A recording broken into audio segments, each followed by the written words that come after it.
India commands one of the largest maritime footprints on the planet. We are looking at a coastline stretching over 11,000 kilometers, bordering an exclusive economic zone of over 2 million square kilometers.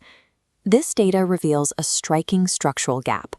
While 95% of the nation's trade volume moves through these waters, the entire ocean-based economy contributes a mere 4% to India's GDP.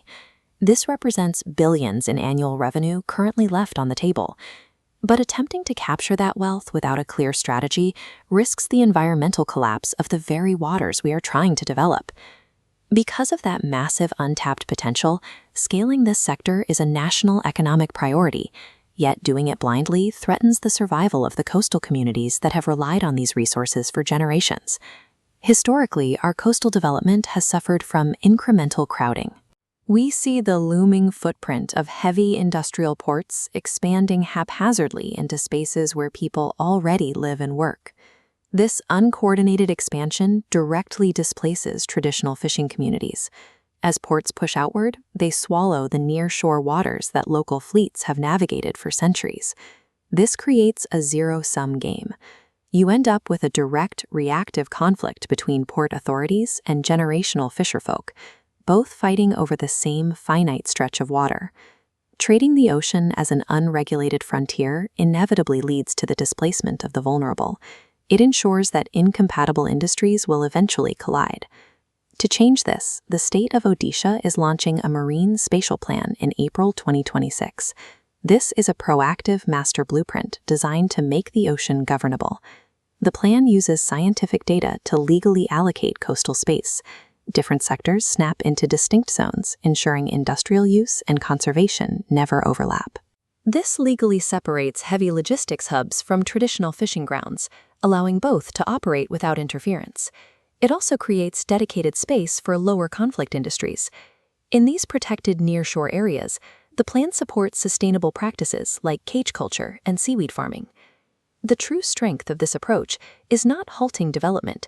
It is the ability to stop conflicts before they ever materialize. The Marine Spatial Plan integrates ecological preservation as hard infrastructure. This approach treats the environment as a quantifiable economic safeguard. Between 2011 and 2023, Odisha achieved a 17% growth in mangrove cover, expanding from 222 to over 259 square kilometers. These forests provide a measurable return on investment. During cyclones, dense mangroves acted as a living barrier, significantly reducing storm damage to inland infrastructure. We see the alternative when coastlines are left unprotected. Without these natural defenses, storm surges sweep through settlements, leveling local economies in hours. Nature-based defense is the most cost-effective foundation for a resilient blue economy. It transforms the ecosystem from a liability into a strategic asset. But even the best documents face the pressures of reality. Globally, beautifully drafted plans often fail once industrial pressure mounts against their boundaries. To predict a plan's survival, researchers use a 5-pillar audit: science, integration, participation, ecology, and transparency. Odisha's plan scores high on technical tests, demonstrating strong scientific mapping and integration.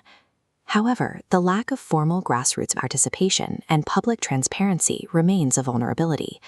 A scientifically grounded map remains fragile without deep community buy-in. It leaves those boundaries vulnerable to being rewritten when industrial pressure grows too high. Odisha can address these weak points by utilizing existing, already funded government networks rather than passing new laws.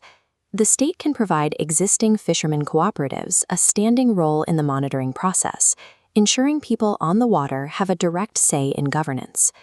Planners can also upload the zoning maps to national public data portals, providing the transparency needed for researchers and civil society to hold the plan accountable.